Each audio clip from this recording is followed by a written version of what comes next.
मेंदूला ताण देत तो आठवायचा प्रयत्न करू लागला, पण त्याला काहीही आठवत नव्हतं की रात्री त्याच्यासोबत काय झालं होतं. शेवटचं त्याला आठवत होतं की गाडीतून तो बाहेर उतरला आणि रेडिओवर त्या लोकांचा हुंकार आपोआप सुरू झाला होता. हळूहळू तो संमोहित झाला आणि वाड्याच्या आतमध्ये गेला. त्या खोलीजवळ येत त्याच्या डोळ्यासमोर तो प्रकाश पडला आणि त्याचे डोळे दिपून गेले आणि पुढच्याच क्षणी त्याची मती कुंठित झाली. पण त्यानंतर नक्की काय झालं त्याला काहीही लक्षात नव्हतं. त्या खोलीत त्याने नक्की काय पाहिलं हेही त्याला आठवत नव्हतं. पण त्याहीपेक्षा मोठा प्रश्न हा होता की त्याच्यासोबत नक्की ही 2 लोक कोण आली आहे. त्यांनी पूर्ण खोलीचं निरीक्षण केलं आणि आता तो बंगल्याच्या प्रत्येक खोलीकडे जाऊन पाहू लागला. ग्राउंड फ्लोअरच्या 3ही खोल्या त्याने पाहिल्या. त्या 3ही खोल्या रिकाम्या होत्या. आता तो जिन्याने वर चालत गेला. वरच्या 4ही खोल्या त्याने उघडून बघितल्या. त्या खोल्यांमध्ये देखील कोणीही नव्हतं. आता तसाच तो टेरेसवर आला. टेरेसही पूर्ण रिकामा होता. तो आता परत एकदा हॉलमध्ये आला. हॉलमध्ये त्याने सिगरेट पेटवली आणि सिगरेटचे काही झुरके घेताच त्याचं लक्ष हॉलमधल्या त्या खोलीकडे गेलं, जिथून खाली जाणाऱ्या तळघराकडे जाणारा तो गुप्त दरवाजा आणि जिना होता. तो आता घाईघाईने त्या खोलीत शिरला. त्या कपाटाजवळ येत त्याने ते कपाट उघडलं. हँगर बाजूला करत कपाटाचे आतलं ते दार उघडून आता तो त्या निमुळत्या वाटेने जिन्याजवळ आला. जिन्याजवळ येताच त्याला खाली असलेल्या तळघरात कोणाच्या तरी हालचालीचे आभास होऊ लागले. कोणाची तरी पावलं जमिनीवर पडत होती. जणू कोणीतरी जमिनीवर येरझाऱ्या मारत होतं. त्याच्या अंगावर सरसरून काटा आला, कारण या तळघराबद्दल कोणतीच माहिती राज, राणे आणि तात्याखेरीज कोणालाच नव्हती. दबकत दबकत आता तो एक एक पायरी उतरू लागला. आता तो शेवटच्या पायरीवर उभा होता आणि आतमध्ये तळघराच्या त्या मोठ्या हॉलमध्ये मंद असा प्रकाश त्याला दिसत होता. त्या मंद प्रकाशात त्या खोलीत नक्की कोण आहे हे मात्र दिसत नव्हतं, पण कोणीतरी त्या खोलीत होतं हे मात्र नक्की. तो आता 4 पावलं पुढे आला आणि डाव्या बाजूला असलेल्या स्विचबोर्ड त्याने पाहिला. स्विचबोर्डची सगळी बटन त्याने एकदम दाबली. खोलीतला मुख्य लाईट सुरू झाला आणि त्याच्या पायाखालची जमीन सरकली. त्याच्या छातीत धस झालं. अंगावर सरसरून काटा आला. खोलीत 2 माणसं दिसत होती. एक स्त्री, एक पुरुष. पुरुष पाठमोरा होता आणि स्त्री देखील पाठमोरी होती. कदाचित लाईट गेल्यामुळे ते दोघे जागीच थांबले होते. दोघांचेही चेहरे राजला दिसत नव्हते. अंगावरच्या कपड्यांनी त्याने त्या दोघांना ओळखलं होतं. जे प्रेत त्याने त्या वाड्याच्या मागे गाडलं होतं त्या वृद्ध माणसाने अंगावर लाल रंगाचा सदरा आणि एक काळी पॅन्ट घातलेली. आताही समोर असलेला माणूस त्याच कपड्यांमध्ये होता. त्या वृद्ध स्त्रीने अंगावर एक हिरव्या रंगाची साडी नेसलेली होती. जेव्हा त्याने तिचं प्रेत वाड्याच्या मागे पुरलं होतं, आता समोर जी स्त्री उभी होती तिने देखील तीच साडी नेसलेली. साडीवर चिखलाचे काही डाग लागलेले, तसेच त्या माणसाच्या अंगावरही जागोजागी चिखलाने वाळलेले औषधी अवशेष दिसत होते. ते दोघेही हालचाल करत नव्हते. दोघेही पलंगाच्या दिशेला नजर करून उभे होते. राज एक एक पाऊल टाकत थरथरत त्यांच्या जवळ येऊ लागला आणि अचानक खोलीतला टीव्ही खरखर करत चालू झाला. टीव्हीवर कोणतंही दृश्य दिसत नव्हतं. पांढऱ्या रंगाची ब्लॅक स्क्रीन सुरू होती. तो खर्रासा आवाज अजूनही येत होता. राजनी नजर टीव्हीकडे वळवली आणि तो आवाज बंद झाला. काही क्षण पूर्णपणे शांतता पसरली. राज, घाई करू नकोस बेटा. अजून आपल्या भेटीची वेळ जवळ आलेली नाही. तू आम्हाला एका खोल मृत्यूच्या डोहातून परत आणलं आहेस. अजून थोडीशी कळ सोस. आम्हाला काही वेळ एकटं सोड. कदाचित आमचं आत्ताचं रूप तुझ्याकडून बघितलं जाणार नाही. टीव्हीच्या साऊंडमधून आता त्याच्या आईचा आवाज ऐकू येत होता. हो बाळा, कशाला घाई करतोयस? आम्हाला या रूपात तुला पाहावं लागू नये हीच आमची इच्छा असेल. प्लीज परत निघून जा. प्लीज निघून जा. आता टीव्हीच्या साऊंडमधून त्याच्या वडिलांचा आवाज त्याला ऐकू येत होता. राज 2 पावलं मागे गेला आणि आता तो जिन्याजवळ आला. ती स्त्री आणि तो पुरुष तसेच स्तब्ध अवस्थेत उभे होते. त्यांची हालचालच खुंटली होती. त्याने आता स्विचबोर्डमधली सगळी बटन बंद केली. आता फक्त एक मंद असा बल्ब सुरू होता. घाबरलेल्या अवस्थेत आता तो जिना चढून वर येऊ लागला. त्याने 4 पायऱ्या चढल्या होत्या आणि आता वळून त्याने परत एकदा तळघराच्या त्या खोलीकडे बघितलं. त्या स्त्रीची आणि त्या पुरुषाची हालचाल परत एकदा सुरू झालेली. खोलीत आता ते इकडून तिकडं मंद अशी पावलं टाकत फिरत होते. त्यांचे चेहरे अजूनही त्याला दिसलेले नव्हते. टीव्ही आपोआप बंद झाला होता. राज तळघरातून वर आला. हॉलमध्ये येत त्याने दारूचा तो भरलेला ग्लास ओठांना लावला आणि पूर्ण ग्लास एका दमात रिकामा केला. त्याच्या अंगावर भीतीने शहारे येत होते. मेलेली माणसं कधी परत येत नाहीत हे फक्त त्याने ऐकलं होतं, पण आज तो जे बघत होता तो या ब्रह्मांडाच्या पूर्ण इतिहासात घडलेला एक मोठा चमत्कार होता. 2.5 वर्षांपूर्वी मृत झालेल्या 2 व्यक्तींना त्याने परत आणलं होतं, पण अजूनही हे सत्य आहे की स्वप्न याबद्दल त्याला शंका होती. पण मी हीच तर इच्छा मनात बोलून दाखवलेली, मग आता मी का घाबरतोय? त्याने स्वतःला प्रश्न केला. ती ग्लासभर दारू त्याच्या पोटात गेली आणि नशेची एक हलकीशी सनक त्याच्या मेंदूला बसली. सिगरेटचे झुरके घेत तो आता खोलीतून एका बाजूने दुसऱ्या बाजूला फेऱ्या मारू लागला. काय झालं नक्की काल रात्री? का आठवत नाहीये मला? हा विचार तो करत होता आणि तितक्यात अचानक त्याचा फोन वाजला. समोरून कोणाचा तरी व्हिडिओ कॉल येत होता. त्याने नजर फोनवर टाकली. व्हिडिओ कॉल शर्मिलाचा होता. त्याने फोन हातात घेतला आणि कॉल उचलला. स्क्रीनवर आता त्याला शर्मिला दिसत होती. हॅलो, अरे कुठे आहेस? तिने विचारलं. घरीच आहे. बोल ना, काय म्हणतेस? आज व्हिडिओ कॉल कसा काय केलास? त्याने विचारलं. अरे मीच तुला विचारणार होते. काल मध्यरात्री तुझा मला फोन येऊन गेला, पण तेव्हा मी झोपले होते, त्यामुळे फोन उचलू शकले नाही आणि फोन सायलेंटवर होता. तू का फोन केला होतास? तू का फोन केला होतास काल मला रात्री, तेही 3:30 वाजता? सगळं ठीक आहे ना? काही इमर्जन्सी असेल तरच आपण कोणाला तरी इतक्या रात्री फोन करतो, किंवा दुसरं कारण म्हणजे त्या व्यक्तीची आतोनात आठवण येत असेल तरच, शर्मिला म्हणाली. राजला आठवत नव्हतं त्याने तिला कधी फोन केला. खरं तर त्याला कालची रात्रच आठवत नव्हती, पण आता त्याने कॉल लिस्ट चेक केली आणि खरंच रात्री 3:30 वाजता त्याच्या फोनवरून तिचा नंबर डायल झाल्याचे त्याला दिसले. सॉरी अगं, मलाही आठवत नाही. कदाचित झोपेत फोनवर टच झाला असेल आणि तुला कॉल लागला असेल. शक्य आहे.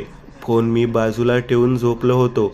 ॲक्च्युली फोन हातात घेतल्यावरच मला झोप लागली होती, त्यामुळे ते शक्य असेल. चुकून फोन लागला असेल. हो, ते तर आहेच.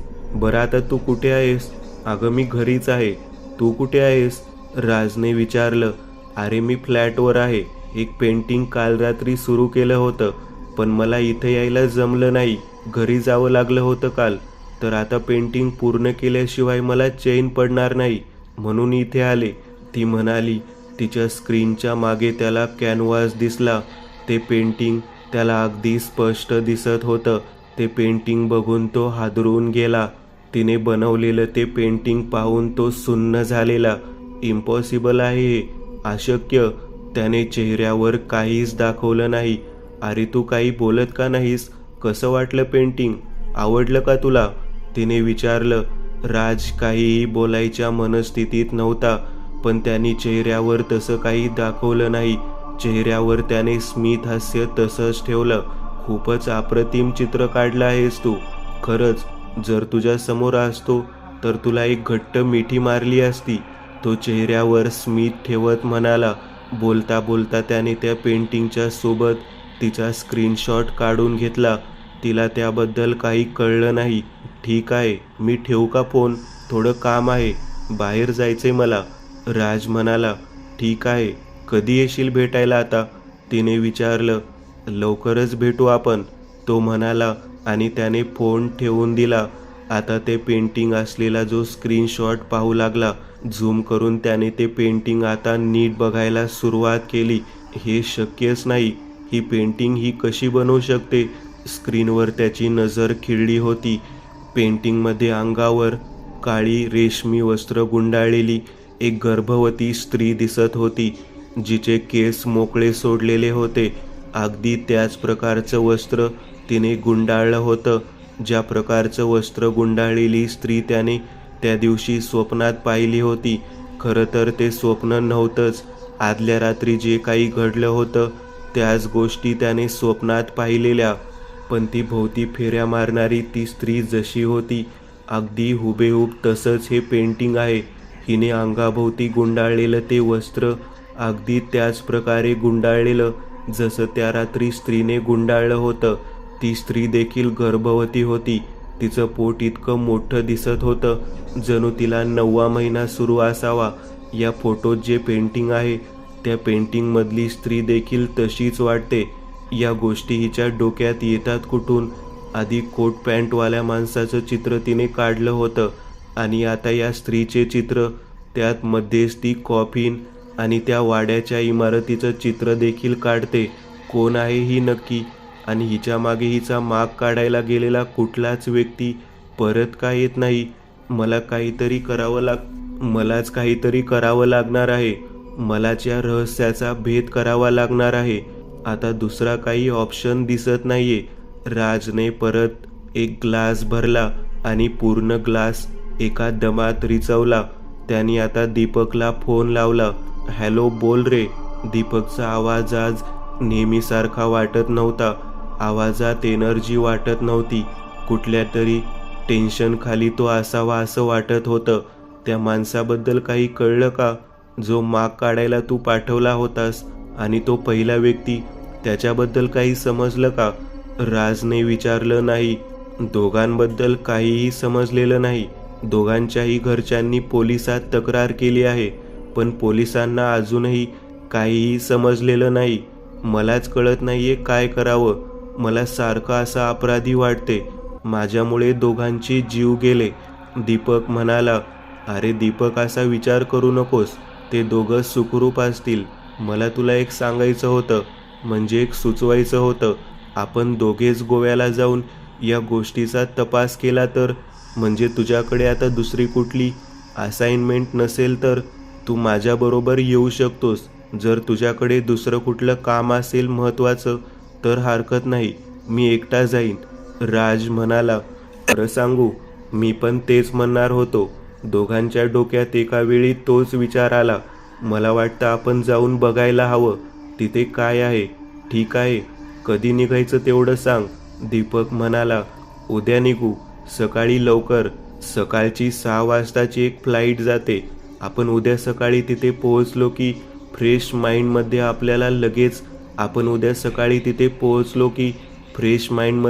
लगेच काम सुरू करता येईल, राज म्हणाला. दीपकला पण त्याचं ते म्हणणं पटलं आणि आता त्याने फोन ठेवून दिला. राजचं डोकं आता वेगाने काम करू लागलं होतं. त्याने आता एक छोटंसं नोटपॅड हातात घेतलं. तो काहीतरी लिहू लागला. ही त्याची सगळ्यात जुनी पद्धत होती. कुठल्याही काम जेव्हा अडायचं तेव्हा तो प्रत्येक गोष्टी लिहून काढायचा आणि मग सगळे बिंदू जोडायला सुरुवात करायचा. आता देखील तो तेच करत होता. शर्मिलाबद्दल आता सगळीच माहिती काढायची खूप नितांत गरज आहे. का कुणास ठाऊक, तिच्यापासून मला धोका जाणवतोय. डोक्यात तिच्याबद्दलचे विचार सुरू होते. अचानक त्याला काहीतरी ध्यानात आलं. तो उठला. Yes, correct. तो आता तसाच तिथून बंगला व्यवस्थित लॉक करून निघाला आणि गाडीत बसला. फार वेळ झालेला नव्हता. जेमतेम सकाळचे 9:30 पावणे 10 झाले होते. तासाभरातच तो आता थेट पुण्यात येऊन पोहोचला होता.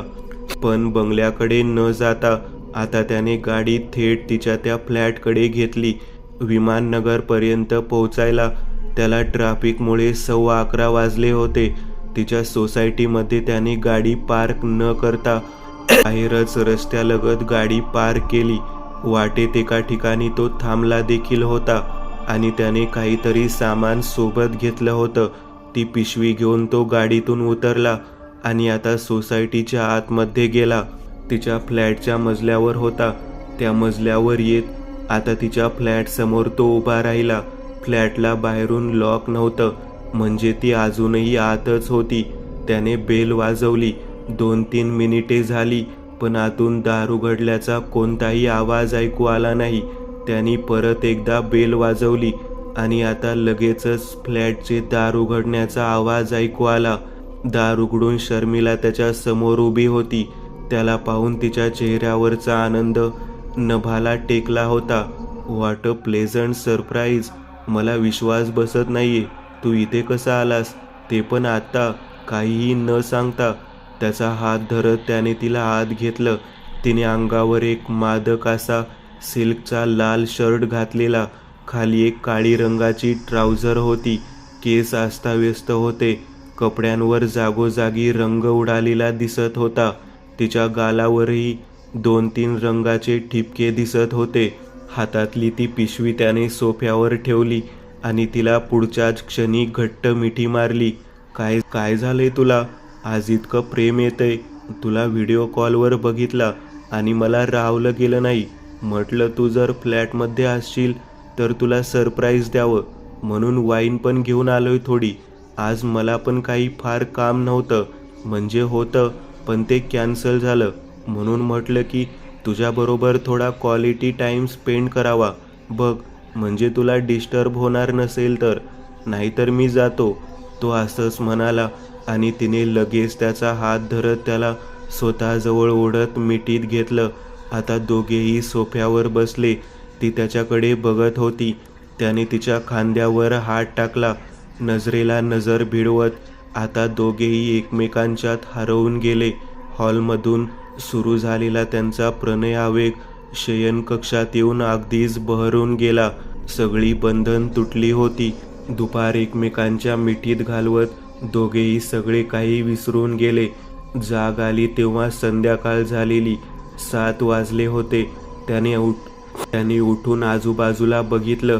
ती बेडरूममध्ये नव्हती. तो कपडे अंगावर चढवत बाहेर आला. ती हॉलमध्ये कुठेही नव्हती.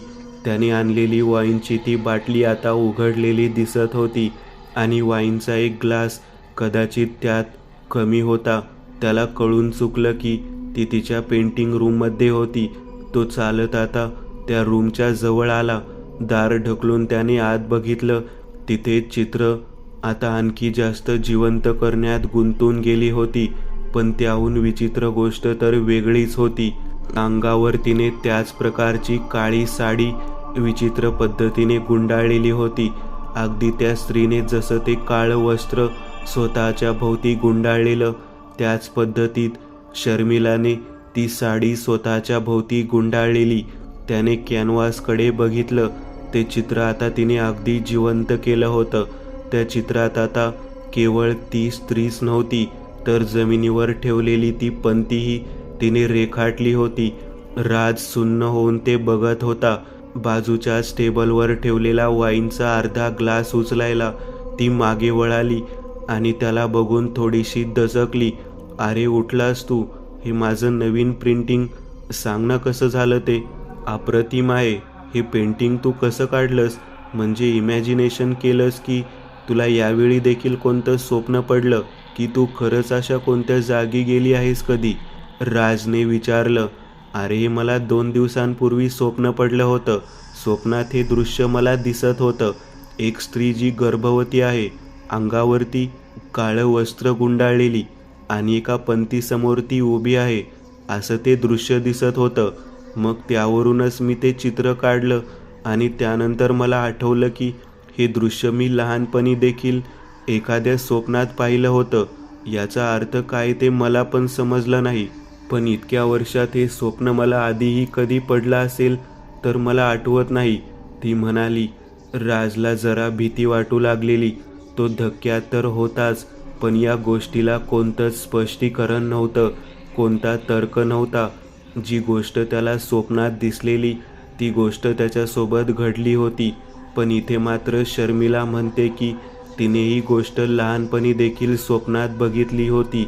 हे दृश्य तिला स्वप्नातच पाहिल्याचं आठवत होतं आणि त्यावरून तिने इतकं जिवंत असं पेंटिंग बनवलं होतं. ती खोटं बोलतीये का? ती त्या वाड्यात जाऊन आली आहे.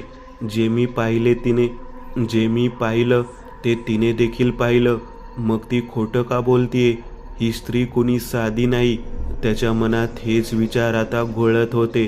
पण चेहऱ्यावरचे स्मित हास्य त्याने हटू दिलं नव्हतं. पण तुझा हा अवतार, ही साडी अशा पद्धतीने का नेसली आहेस? त्याने विचारलं. मला अरे सवय आहे. जेव्हा एखादं चित्र मी रेखाटते तेव्हा मला त्या कल्पनेत असलेल्या अपरिचित व्यक्तीच्या अधिकाधिक जवळ जावंसं वाटतं. जवळ गेल्याशिवाय तिच्या अंतर्मनात उतरल्याशिवाय मला ते चित्र जिवंत करता येत नाही. त्यामुळे मी नजरेसमोर असलेल्या त्या दृश्यात स्वतःला सामावून घेण्याचा प्रयत्न करते. शर्मिला म्हणाली. तिने वाईनचा ग्लास उचलला. थोडीशी वाईन घेत तिने ग्लास परत टेबलवर ठेवला आणि त्याने तिचा हात धरला. माझ्यासोबत बस ना जरा. एवढ्या लांबून आलो तुझ्यासाठी आणि तू चित्र काढते आहेस. प्लीज चल ना बाहेर. त्याने तिचा हात धरत स्वतःजवळ ओढत आता वाईनचा ग्लास देखील हातात घेतला आणि तो तिला बाहेर घेऊन आला. आता त्याने तिच्या ग्लासात थोडीशी वाईन अजून ओतली आणि एका ग्लासमध्ये स्वतःसाठी वाईन ओतून घेतली. दोघांनी चेअर्स केलं आणि आता ते बसून बोलू लागले. तू आजवर स्वतःबद्दल कधी फार काही सांगितलं नाहीस. म्हणजे तुझं शिक्षण कुठे झालं? तुझे बाबा काय करतात? तुझी आई काय करते? काय सांगितलं नाहीस आजवर? माझे बाबा गोव्याला असतात. त्यांचा एक छोटासा बिझनेस आहे. आई नाहीये. पण गोव्याला नक्की तुम्ही राहता कुठे? म्हणजे जर कधी जायची वेळ आली गोव्याला तर एखादं तरी ओळखीचं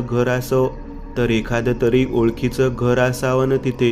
राजने विचारलं आणि वाईनचा ग्लास तिने उचलून ओठाजवळ धरत पूर्ण ग्लास रिकामा केला आणि एक कटाक्ष त्याच्याच नजरेला टाकला. विचित्रपणे ती त्याच्याकडे काही सेकंद नुसती बघत राहिली. आज अचानक माझ्याबद्दल इतकी जिज्ञासा का? नक्की मनात काय आहे तुझ्या? एकदम गंभीर होत तिने त्याला विचारलं. तिच्या चेहऱ्यावरचे हावभाव असे झालेले जणू की तिला सगळं कळतंय की राजच्या मनात नक्की काय चाललंय. राजनी चेहऱ्यावर एक शांत असं स्मितहास्य ठेवलं. मला तुझ्याबद्दल जाणून घ्यायचंय. कुणाला माहिती पुढे जाऊन जर हे सगळं लग्नापर्यंत गेलं तर? कुठे जाऊन तुझ्या वडिलांना भेटायचंय ते तरी माहिती पाहिजे ना? जाऊ दे, पण हरकत नाही, नको सांगूस.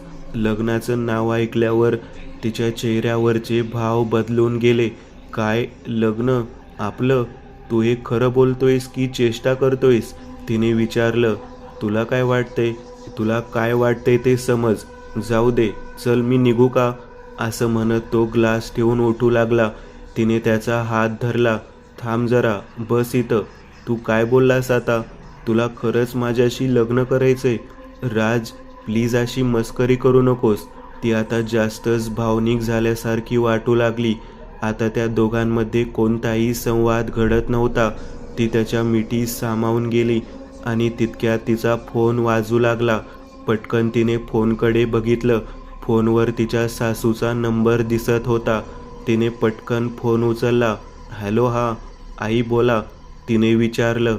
समोरून सासू काहीतरी म्हणाली आणि तिच्या चेहऱ्यावरचे हावभाव बदलले. बरं ठीक आहे, मी पोहोचते, असं म्हणून तिने फोन ठेवून दिला. मला निघायला हवं, ती म्हणाली. का, काय झालं? तू एवढी टेन्शनमध्ये का दिसते? सगळं ठीक आहे ना घरी? हो ठीक आहे घरी. अरे घरी पोलीस आलेत. माझ्या नवऱ्याची मिसिंग केस, त्यावर ते काम करत आहेत. त्यांना एक लीड मिळाली आहे. पोलीस म्हणत आहेत की त्यांनी माझ्या नवऱ्याला आणि त्याच्या सोबतच्या 2 साथीदारांना त्या रात्री कॉर्पोरेशन ऑफिसच्या समोर असलेल्या भागात बघितलं होतं. ते एका व्हॅनमध्ये होते. त्यांचं असं म्हणणं आहे की ज्या व्यक्तीने त्यांना तिथे बघितलं त्या व्यक्तीने त्यांची गाडी कॉर्पोरेशनच्या समोर असलेल्या ब्रिज खाली काही वेळ थांबलेली बघितली. एका भिकाऱ्याशी ते काहीतरी बोलत होते. माझा नवरा त्या रात्री तिथे काय करत होता? पहिलं तर हेच मला समजत नाही. त्यात तो एखाद्या भिकाऱ्याबरोबर काय बोलेल हा नवीन प्रश्न आहे. ती म्हणाली, नक्की कोणी बघितलं होतं तुझ्या नवऱ्याला? काही समजलं का? म्हणजे पोलीस कोणाच्या बोलण्यावर विश्वास ठेवत आहेत? राजने आता विचारलं. एक रिक्षावाला आहे, त्याने बघितलं. त्याचं असं म्हणणं आहे की तो त्याच ब्रिज खालून जात असताना काही वेळासाठी त्या ब्रिज खाली थांबला होता आणि त्यावेळी त्याच्यापासून काही अंतरावर माझ्या नवऱ्याची व्हॅन उभी होती. माझा नवरा त्या भिकाऱ्याशी काहीतरी बोलत होता, एवढेच त्याने बघितलं आणि मग रिक्षा तिथून निघून गेली. पण रिक्षावाला तिथून जाईपर्यंत माझा नवरा त्या भिकाऱ्याशी बोलतच होता. एवढं त्या माणसाने बघितलं. त्या भिकाऱ्याचा चेहरा दिसला का? त्याला राजने विचारलं, कारण त्याच्या मनात आता थोडीशी भीती उत्पन्न झाली होती. जर त्या माणसाने मला बघितलं असेल तर पोलीस या गुन्ह्यात मलाच अडकवतील हे राजला चांगलं माहिती होतं. ते नाही समजलं.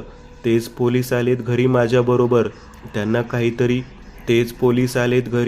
माझ्याबरोबर त्यांना काहीतरी गोष्टी बोलायच्या आहेत. मी निघते. ती लगेचच तिथून आत गेली आणि काही वेळातच कपडे घालून बाहेर आली. राज आणि ती दोघेही आता तिथून निघाले की तिच्या कारमध्ये बसून निघून गेली. राज स्वतःच्या कारमध्ये आला आणि आता तो देखील तिथून निघाला. तो आता त्याच्या प्रभात रोडच्या बंगल्यावर येऊन पोहोचला. आज रात्री आम्ही याचा देखील खेळ खल्लास करू, तो माणूस म्हणाला. पांढऱ्या रंगाची एक कार आता राजच्या भुकुम येथील बंगल्यासमोर येऊन थांबली. अंधार पडला होता. टेकडीवर तो एकमेव बंगला होता. दूर दूरपर्यंत मनुष्यवस्तीचं नामोनिशाण नव्हतं. गाडीतून एक स्त्री बाहेर उतरली. चेहरा पूर्णपणे झाकलेला होता. तिच्याबरोबर एक मध्यमवयीन पुरुष देखील खाली उतरला. दोघांनी दोन्ही बाजूला नजर टाकली. इथे आपल्याला पाहणार आता कोणीही नाही याचा विश्वास त्यांना झाला आणि ते दोघेही आता गेटजवळ आले. गाडीत मागच्या सीटवर बसलेला आणखी एक व्यक्ती आता गाडीतून खाली उतरला. त्याच्याकडे टूल बॉक्स होता. आता तिघेही गेटवरून बंगल्याच्या आवारात दाखल झाले. आजूबाजूला बघत बंगल्याच्या दरवाजाजवळ आले. तिसऱ्या माणसाने टूल बॉक्समधून काहीतरी अवजार बाहेर काढलं आणि बंगल्याचं कुलूप तोडलं. कुलूप तोडून आता तिघेही आतमध्ये शिरले. बंगल्याचं दार उघडत ते तिघे आत शिरले. त्या स्त्रीने चेहऱ्यावरचा स्कार्फ काढला. शोधून काढा, पूर्ण बंगला पिंजून काढा, आर्या म्हणाली. शशिकांत आता जिन्याने वर गेला. तिथल्या सगळ्या खोल्या त्याने आता पिंजून काढल्या होत्या, पण पैसे कुठेच नव्हते. तो टेरेसवर आला. आर्या पण त्याच्या मागे आली. टेरेसवर पाण्याची टाकी होती. टाकीचं झाकण उघडून आत डोकावत बघितलं. बॅटरीचा फोकसही आत मारला, पण काहीच नव्हतं. आता दोघे खाली आले. त्यांच्यासोबत आलेला तो तिसरा व्यक्ती हॉलजवळच्या 2 खोल्या बघत आता तिसऱ्या खोलीत शिरला. तिथं बघत बघत तो आता कपाटाजवळ आला. इतर खोल्यामध्ये त्याला एक मोठा कपाट आधी दिसलेलं नव्हतं. त्याने ते कपाट उघडलं. कपडे यांचे हँगर लावलेले दिसत होते. काही टी शर्ट, कोट पॅन्ट, सदरे लावलेले दिसत होते. त्याने ते बाजूला केले आणि अचानक हँगरच्या मागे असलेला दरवाजा त्याच्या लक्षात आला. त्याने आता ते हँगर पूर्ण बाजूला केले आणि दरवाजा नीट बघितला. बाहेरून दरवाजाला कडी लावलेली. ती कडी त्याने उघडली आणि तो आतमध्ये पाहू लागला. हातातल्या बॅटरीने त्यांनी आतमध्ये प्रकाश मारला. काही फूट एक निमुळती सरळ जाणारी वाट आणि मग खालच्या बाजूला जाणारा जिना त्याला दिसत होता. त्याच्या चेहऱ्यावर एक स्मित हास्य आलं. जे आपण शोधायला आलो होतो, आपण त्याच्या खूप जवळ पोहोचलोय ही गोष्ट त्याच्या लक्षात आली होती. तो ते दार तसंच उघडे ठेवून त्या खोलीतून बाहेर आला. शशिकांत आणि आर्या नुकतेच जिना उतरून हॉलमध्ये पोहोचले होते. हे बघा, आतमध्ये काय सापडले मला, चला लवकर, तो त्या दोघांना म्हणाला. त्या दोघांनाही तेच वाटलं की आता आपल्याला बहुतेक पैसे मिळणार आहेत. ते दोघे त्याच्या मागे त्या खोलीत शिरले. कपाटाजवळ येत त्यांनी त्यांना ती गुप्त वाट दाखवली. मी म्हटलं होतं ना, राज किती चालाक आहे ते. उगाच तो हा बंगला घेणार नाही. या बंगल्यात काहीतरी स्पेशल आहे म्हणून त्यांनी हा बंगला घेतलाय. तीच स्पेशल गोष्ट म्हणजे या बंगल्याचे एक गुप्त तळघर. नक्कीच त्यांनी सगळे पैसे तिथे ठेवले असणार. आर्या म्हणाली, नक्की खाली पैसेच असतील की आणखी काही? शशिकांतला काहीतरी विचित्र वाटू लागलं होतं. अरे दादा, पैसेच असणार, आणखी काय असू शकणार आहे दुसरं? आणि इतकं तळघर माणसं आधीच्या काळात तेव्हा बनवायची जेव्हा त्यांचा खजाना लपवून ठेवायचा असायचा. चला लगेच आपण जाऊ आणि नक्की काय आहे ते बघू, आर्या म्हणाली. आता तिसरा माणूस वैभव सगळ्यात पुढे बॅटरी घेऊन चालू लागला. त्या निमुळत्या वाटेने आता तो चालत जिन्याजवळ आला. आर्या आणि शशिकांत देखील त्याच्या मागे आले. खाली जाणारा जिना त्यांना दिसत होता आणि आतमधून येणारा मंद असा प्रकाश जिन्यापासून थोड्या अंतरावर पडलेला दिसत होता. तिघेही चालत आता थोडेसे पुढे आले आणि आता ते जिना उतरू लागले. अर्धा जिना उतरत आता तिघे खाली आले होते. ते जिन्याच्या मध्यभागापर्यंत पोहोचले आणि अचानक धाडकन मागून कसला तरी आवाज आला. ते दार आपोआप बंद झालेलं जिथून ते त्या गुप्त मार्गात आले होते आणि आतून येणारा मंद प्रकाशही आता नाहीसा झालेला. दाराच्या अचानक बंद होण्याने आर्या घाबरली. हे काय झालं? दार कसं काय बंद झालं? आर्या म्हणाली, घाबरू नकोस, हवा येत होती खोलीमध्ये, खिडकी उघडी राहिली आणि आपण काय पूर्ण दार उघडं ठेवलं नव्हतं. दार लोटलेलं होतं, हवेमुळे कदाचित बंद झालं असेल, शशिकांत म्हणाला. पण तरीही आर्या थोडी घाबरलेलीच होती. आता तिघेही खाली आले. शेवटच्या पायरीवर येत आता तिघांनी खाली नजर टाकली तर एक भली मोठी खोली दिसत होती. खोलीत पूर्णपणे अंधार झालेला.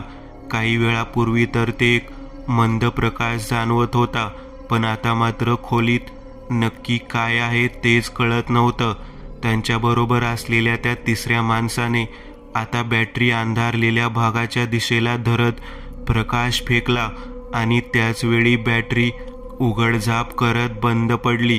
शशिकांतने त्याच्याकडची बॅटरी चालू केली आणि ती बॅटरी देखील दुसऱ्या सेकंदाला बंद पडली. काहीच कळत नव्हतं की हे काय घडतंय. मी लाईट स्विच बघतो, जवळपासच कुठेतरी असेल. शशिकांत आता भिंतीकडे चाच पडत आला आणि त्याने लाईट स्विचची सगळी बटन दाबली, पण कुठलीच लाईट चालू झाली नाही. अजूनही अंधारच होता. आता इतका अंधार होता एकमेकांना ते तिघेही पाहू शकत नव्हते. दादा, मला भीती वाटते आहे, काहीतरी विचित्र आहे इथं, आपण निघू चल, ती म्हणाली. दादा, अरे ऐकलंस का? तिने परत आवाज दिला. दादा, वैभव, तिने आता त्या दुसऱ्या माणसाला आवाज दिला. पण शशिकांत आणि वैभव दोघांनी कोणताच प्रतिसाद दिला नाही. आता ती पूर्णपणे थरथरत होती. अंधारात काहीच दिसत नव्हतं. अगदी डोळ्यात बोट घातलं तरी कळलं नसतं इतका अंधार होता. अरे तुम्ही दोघं बोलत का नाही आहात? ती जोरात ओरडली. घाबरत घाबरत तिने जीन्सच्या खिशात हात घालत मोबाईल बाहेर काढला. मोबाईलचे बटन दाबत तिने मोबाईलचा टॉर्च ऑन केला आणि आजूबाजूला प्रकाश टाकला. पण तिथे शशिकांतही नव्हता आणि वैभवही नव्हता. तिच्या पायाखालची जमीन सरकली. तिला काय करावं तेच कळत नव्हतं. टॉर्चचा प्रकाश तिने आता सगळीकडे मारत बघायचा प्रयत्न केला. खोलीत 2 पलंग दिसत होते दूरवर, पण खोलीत कोणीच दिसत नव्हतं. तिला काहीच कळत नव्हतं. ती आता परत मागे वळाली आणि जिन्याने वरच्या बाजूला चालू लागली. ती दरवाजापर्यंत आली आणि दरवाजा उघडू लागली, पण दरवाजा जणू कोणीतरी बाहेरून बंद केला होता. तिला आता दरदरून घाम फुटला. काय करावं तेच कळत नव्हतं. शशिकांत, वैभव, ती वरूनच आता ओरडू लागली. दरवाजा जीव तोडून उघडण्याचा प्रयत्न ती करत होती, पण दरवाजा उघडत नव्हता. अचानक खालून कुणाच्या तरी पावलांचे आवाज तिला ऐकू येऊ लागले. जणू कोणीतरी चालत होतं, आपटत धावत होतं. आता परत जिन्याने खाली आली. दादा, वैभव, अरे कुठे आहात तुम्ही? मला भीती वाटते इथं. टॉर्चच्या प्रकाशात ती आता त्या जिन्याच्या शेवटच्या पायरीपर्यंत आली आणि मोबाईलच्या टॉर्चमधून तिने खोलीच्या दिशेला प्रकाश टाकला आणि अक्षरशः ती जोरात किंचाळली. समोरचं दृश्य विचित्र तर होतंच, पण त्याहीपेक्षा काळजाला हादरवणारं होतं. पलंगापासून काही अंतरावर पुढे शशिकांत मांडी घालून जमिनीवर बसलेला. त्याचे डोळे सताड उघडे होते. त्याच्याच बाजूला काही अंतरावर वैभव त्याच्यासारखाच मांडी घालून बसलेला. त्याचे डोळे उघडे होते. दोघांच्या चेहऱ्यावर कोणतेही हावभाव नव्हते, पण भयानक गोष्ट तर वेगळीच होती. शशिकांतच्या मागे एक माणूस बसलेला. वृद्ध, पांढरे केस आणि पूर्ण सपाट चेहरा. न त्याला डोळे होते, न नाक, ना कान, फक्त तोंड होतं भलं मोठं. तोंडाने तो त्याच्या खांद्याला कुरतडत होता. शशिकांतचा जवळपास उजवा खांदा त्याने पूर्णपणे कुरतडलेला. त्याच्या खांद्यातून भळाभळा रक्त वाहून जमिनीवर पसरत होतं, पण शशिकांत चेहऱ्यावरची रेषही हालत नव्हती. तो माणूस त्याला खात होता. दुसऱ्या बाजूला वैभवच्या मागे एक वृद्ध स्त्री होती. पांढरे केस मोकळे सोडलेले. तिचाही चेहरा पूर्णपणे सपाट. न डोळे, नाक, ना कान, फक्त एक मोठं तोंड. ती देखील वैभवचा खांदा कुरतडत होती. त्याचं शरीर हळूहळू खात होती. वैभवचे पूर्ण कपडे रक्ताने ओलेचिंब झालेली, पण चेहऱ्यावर कसलेच हावभाव नव्हते. कसलीच वेदना त्याला जाणवत नव्हती. आर्या किंचाळली. तिच्या डोळ्यातून आपोआप पाणी येऊ लागलं. तिचे हातपाय थरथरू लागले. ती जमिनीवरच बसली. तिचं ते ओरडणं काही क्षणातच शांत झालं आणि हळूहळू शशिकांत आणि वैभवचं खाल्लं जाणारं शरीर ती तशीच बघत सुन्न होऊन स्तब्ध झाली. आणि एक क्षण असा आला की तिला हसू फुटलं. ती हसत सुटली. ती जोरजोरात हसत होती. अचानक खोलीच्या मध्यभागी वर लावलेला एक पिवळा बल्ब सुरू झाला.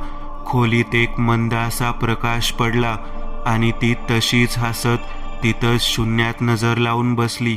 अरे, कोणी फोन का उचलत नाहीये? गाडीत बसलेला तो व्यक्ती वैतागला. गेल्या तासाभरापासून तो आर्या, शशिकांत आणि वैभवचे फोन लावत होता, पण कोणीच फोन उचलत नव्हतं. त्याने घड्याळाकडे बघितलं. 12:15 झाले होते. त्याचा पारा आता चांगलाच चढला होता. या लोकांच्या बाबतीत काही घडलं तर नसेल. त्याला थोडी काळजी वाटू लागली. काय करू काहीच कळत नाहीये. एक काम करतो, जे काम करायला मी इथं आलो होतो ते तरी करतो. आज काही करून रातच्या आयुष्यातली ही शेवटची रात्र असायला हवी. त्याने आजूबाजूला नजर टाकली. पूर्ण रस्ता आता सुनसान झालेला. रस्त्यावर चीटपाखरू देखील नव्हतं. तो गाडीतून खाली उतरला. चेहऱ्याला मास्क लावलेला होता. अंगावर काळ्या रंगाची हुडी होती आणि खाली काळी जीन्स. हात जॅकेटच्या खिशात घालत आता तो हळूहळू चालत बंगल्याच्या दिशेला येऊ लागला. बंगल्याच्या गेटजवळ येत त्याने बघितलं. बंगल्याचं गेट आतून कडी लावून बंद करण्यात आलं होतं. तो आता तिथून तसाच सरळ गेला आणि बंगल्याच्या मागच्या बाजूला येऊन पोहोचला. मागच्या बाजूला संरक्षक भिंतीच्या इथून आत शिरायला थोडीशी जागा होती. या जागेतून केशव बंगल्यात त्या संध्याकाळी आला होता, जेव्हा त्याने त्या बंगल्याच्या मागच्या भागात काहीतरी गाडलं होतं. हा माणूस देखील आता त्याच जागेतून बंगल्याच्या आवारात येऊन पोहोचला आणि आता बंगल्याच्या इमारतीला लागूनच असलेल्या मागच्या भागातल्या एका मोठ्या पाईपजवळ येत तो एखाद्या सराईत व्यक्तीसारखा त्या पाईपने वर चढू लागला. वर चढत चढत तो आता टेरेसपर्यंत गेला. टेरेसच्या कठड्यावरून त्याने टेरेसवर प्रवेश केला. त्याने आजूबाजूला नजर टाकली. टेरेसचं दार उघडं होतं तो आता त्या दारातून बंगल्याच्या आत पोहोचला. पहिल्या मजल्यावरती राजची खोली होती हे त्याला सांगण्यात आलं होतं. तो एक एक करत त्या खोलीशी आला. दाराशी येतच त्याने दार उघडायला म्हणून दाराला हात लावला आणि दार उघडच होतं. त्याने दार हळूच उघडलं. खोलीत अंधार होता, पण एक अतिशय छोटासा मंद प्रकाश टाकणारा नाईट लॅम्प दुसऱ्या कोपऱ्यात सुरू होता. त्या मंद प्रकाशात कळत होतं की बेडवर कोणीतरी झोपलंय, अंगावर पांघरून घेऊन. त्याने जॅकेटमध्ये इतका वेळ लपवलेला स्वतःचा हात बाहेर काढला आणि त्या हातात आता एक गन होती. दुसऱ्या खिशातून त्याने एक छोटासा काळा सायलेन्सर बाहेर काढला. त्याने तो सायलेन्सर अगदी सावकाशपणे त्या गनच्या तोंडाला लावला आणि त्या बेडकडे निशाणा लावत ट्रिगर दाबला. त्यातून बुलेट सुटली आणि बेडवर झोपलेला राजला भेदून बेडच्या लाकडी भागात जाऊन रुतली. आता त्यांनी एकावर एक अजून 3 बुलेट्स फायर केल्या आणि त्याही राजला भेदून बेडच्या मागच्या लाकडी भागात जाऊन घुसल्या. काम झालं होतं. तो आता हळूच खोलीत आला. सरळ चालत आता तो त्या पलंगाजवळ आला. बाजूलाच असलेला टेबल लॅम्प त्याने सुरू केला आणि बेडवर पाहिलं आणि तो थक्क झाला. बेडवर 4-5 उशा आणि एक रजाई अस्ताव्यस्तपणे ठेवलेली. त्या मंद प्रकाशात असं वाटत होतं जणू तिथे कोणीतरी झोपलंय. तो कन्फ्यूज झाला आणि आता तो दरवाजाच्या दिशेला वळू लागला. एक सनसनीत चपराक त्याच्या उजव्या गालावर इतकी वर्मी बसली की त्याच्या डोक्याला झिंझिण्या आल्या. त्याचा कान सुन्न झाला. तो बाजूला असलेल्या भिंतीवर जाऊन धडकला. हातातली गन खाली पडली होती. त्याने समोर बघितलं. राज नुकताच बाथरूममधून बाहेर आला होता, पण तो इतक्या शांततेत बाहेर आलेला की त्याला कळलंच नव्हतं की तो त्याच्या मागे येऊन कधी उभा राहिला. तो आता गन उचलायला म्हणून हात सरसावू लागला. राजने त्याच्या हातावर पाय दिला आणि पुढच्याच क्षणी एक जबरदस्त ठोसा त्याच्या थोबाडावर लावला. तो 4 मुंड्या चित होऊन तिथेच गार झाला होता. राजने पलंगावर बघितलं. जवळपास 3-4 बुलेट्स फायर होऊन पलंगाच्या मागच्या लाकडात घुसल्या होत्या. त्याला कळलंच नव्हतं नक्की हा आहे कोण. राजने जमिनीवर पडलेली गन आता स्वतःकडे घेतली. तो माणूस खाली बेशुद्ध पडला होता. बाजूला ठेवलेल्या ग्लासमधलं पाणी घेऊन त्याने त्याच्या तोंडावर मारलं. तो दचकून जागा झाला. राजला काहीच कल्पना नव्हती की हा कोण आहे. कोणी पाठवले तुला? राजने त्याची कॉलर पकडत त्याला उठवत उभा केला. तो काहीच बोलायच्या परिस्थितीत दिसत नव्हता. राजने परत एक सनसनीत चपराक त्याच्या दुसऱ्या गालावर लावली आणि आता तो एकदमच शुद्धीवर येत सगळं काही बोलू लागला. कोण आहेस? बोल. तो सगळे काही बोलू लागला. प्लीज मारू नका. मी प्रशांत. शशिकांत देशमानेने आम्हाला हायर केलेलं. मला काम दिलं होतं की मी तुमचा खून करावा. ते तिघे म्हणजे शशिकांत, आर्या आणि आमचा एक माणूस तुमच्या हुकुमाच्या बंगल्यावर गेलेत. त्यांना असा डाऊट आहे की तिथे तुम्ही खूप सारे पैसे ठेवलेत. मला काम दिलं होतं की मी इथे बंगल्यात तुमचा काटा काढला. आम्हाला हे काम झाल्यावर 25 लाख रुपये द्यायचं वचन दिलं होतं शशिकांतने. तो म्हणाला. ते ऐकून राजचं डोकं तापलं. राजने पुढच्याच क्षणी एक जोरदार ठोसा त्याच्या चेहऱ्यावर मारला. तो बेशुद्ध झाला.